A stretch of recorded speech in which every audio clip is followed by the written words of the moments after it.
After reviewing the first game in the dual series of rail shooters, I decided it's finally time to get to the last one, and best one, the Darkside Chronicles.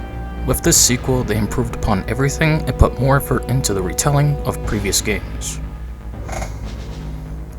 This one only features 2 games and 1 original story that leads to the events of Resident Evil 4 with Operation Javier. The 2 retellings are Resident Evil 2 and Code Veronica. The sequel has a few quality of life improvements, such as herbs can now be stored and used when needed. You can also choose up to 3 weapons to bring with you instead of 1. You can also upgrade all weapons, including the handgun, which is a great addition, making it more reliable. Grenades are now their own weapon slot and must be equipped to be used.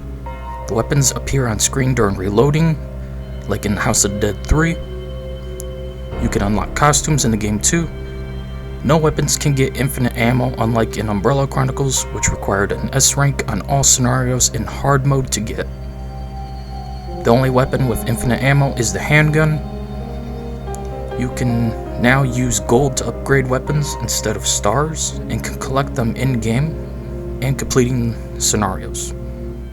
You can also shoot objects in the environment to destroy them to find weapons, secret files, and gold. There's also a health bar for your partner, and they can die if not careful, though I found this never happened for me because they're hardly ever targeted by the enemies in-game.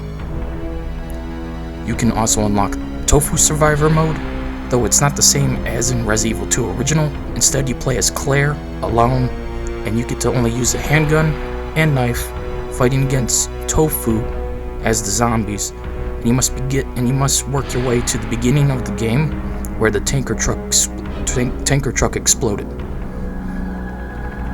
The biggest drawback to Darkside Chronicles, compared to Umbrella Chronicles, is the camera. They wanted to make it more action and cinematic and challenging, but in turn it leads to frustration, blurry vision, and motion sickness to those who cannot handle shaky cameras. As for the retelling, it's fairly accurate to the originals, with some alterations, such as the focus on Mr.X being called Trenchy by Leon as the major antagonist, though William Birkin is still a threat and has all his forms, though you fight him in a different place with 3 forms. You get to explore more of the sewers this time around too. Yay, sewers. #free civvy. I didn't mind this that much, as they did a good job with the, chemistry between Leon and Claire, giving them more depth and not butchering their character, unlike the shipmake of 2019. They also spend the game together, leading them to grow from strangers to friends, with Claire being quite sassy and a bit of a capital B towards Leon over Ada. Where did Ada go?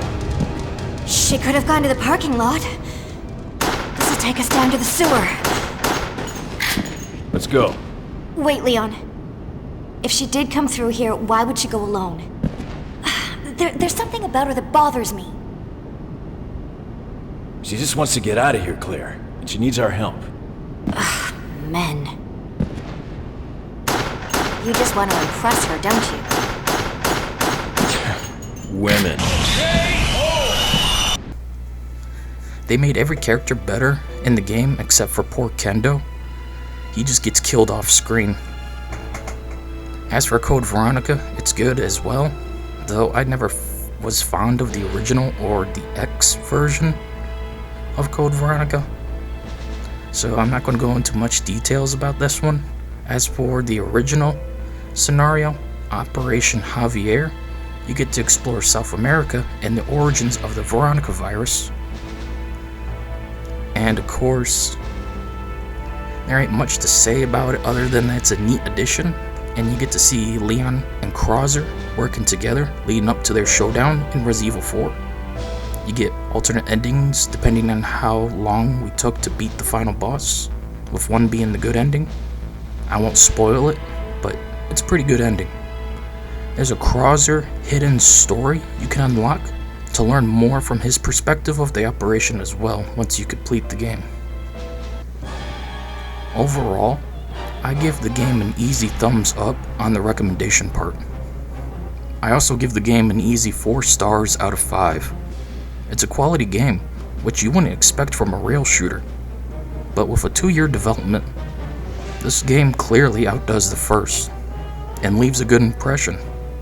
I honestly wish they would make more, maybe focusing on 4 and 5 and telling more original stories to expand the lore of the series.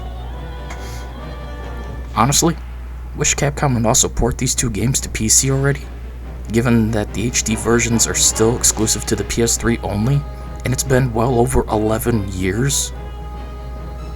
But till then, we can at least emulate them in RPCS3, which runs the games quite well, which I was shocked by, given the emulator is a mixed bag experience with majority of games, even after 10 years of development. Anyways, that's it for this video. See y'all later. Subscribe for more if you enjoyed this. Bye. Resident Evil.